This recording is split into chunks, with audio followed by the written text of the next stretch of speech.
How's it going, guys? Welcome back to the channel. I'm gonna go for a night ride. I like night riding because there are no cars, there's no people. You can't really let your guard down, you gotta let your guard up, even though there's not much traffic. But it's a quick ride to test the battery on the wheel. It's not so hot out, so I don't know, temperature is probably around like 70. That's not bad. So yeah, we're gonna try to make it all the way to Cambridge and back. I'm mostly interested in the battery performance. It's been, I don't know how long I've had this wheel, but I've had it for a while. Let's just see how well the battery is holding up. Let's do a little range test after so many months.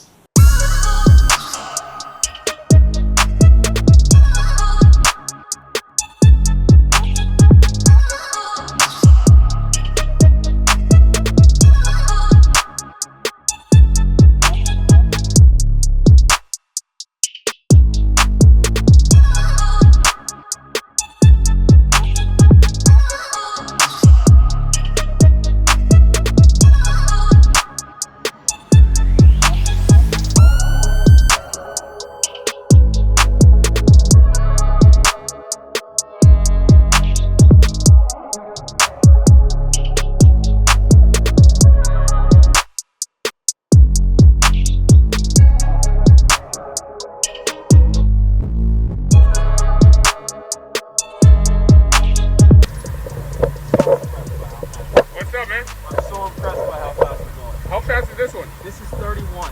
Oh, 40. What? Yeah. But 30 is nice. What's the range? It's about 40 miles. Oh, that's good. Similar to yours. Okay. But that looks good though. Have fun, man. Yeah, take care, man.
So I just got the low battery warning.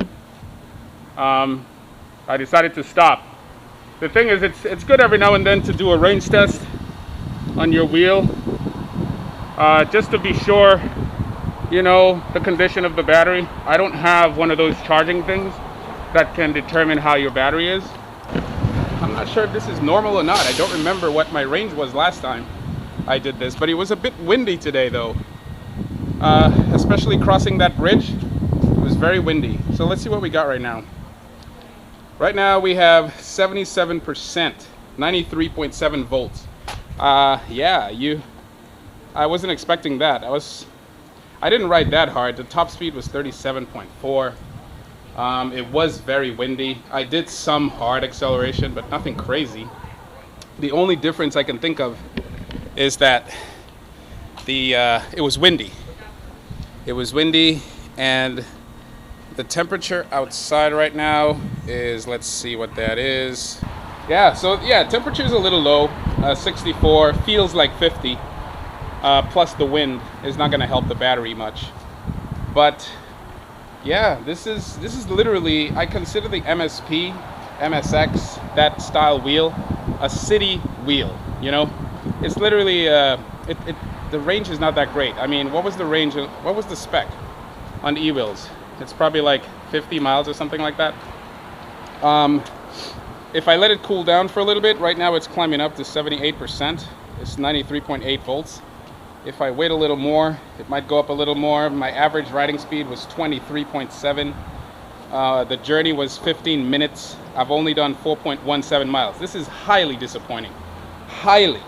But if I had ridden at like 30 miles an hour the whole way, I would have gotten a little bit better mileage, but this is very disappointing. Once I get the low battery warning, I call it a day. I slow down or whatever, but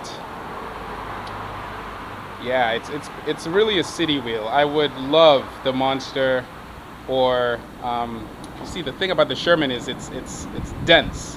It's dense and very heavy.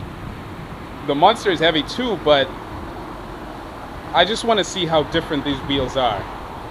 You know what I mean? I want to see how different the Sherman is to the Monster. Wrong Way, I believe he hasn't done his full review yet on the Monster. But I would really like to know the difference, because there's a difference. I know there's a difference in weight, so I don't know how to call it, but density. The density does matter. How dense an item is versus how heavy it is are two different things. So the Sherman is very dense and heavy. The Monster, I have a feeling, is just heavy. It's not dense. Kind of like the Z10. The Z10 was not a wheel that was huge at all, but it was very dense. The materials were heavy, were hard. They used very high quality materials, you know, so every part of it was very well made and put together. But the Gotway is known for making their products with very light material. So if you took away the motor, you won't find much weight in the shell at all. Whereas Sherman is not like that. The shell is pretty much heavy. Everything is heavy because everything is well done. But I'd really like to know the difference, because if I were to choose between the Sherman and the Monster, I don't know, man. I haven't touched the Monster at all, so I wouldn't really know. But once Wrong Way is done with his review, I'll find out. But this is disappointing because I can't really, and it's expected, because when I first got the wheel, I rode it.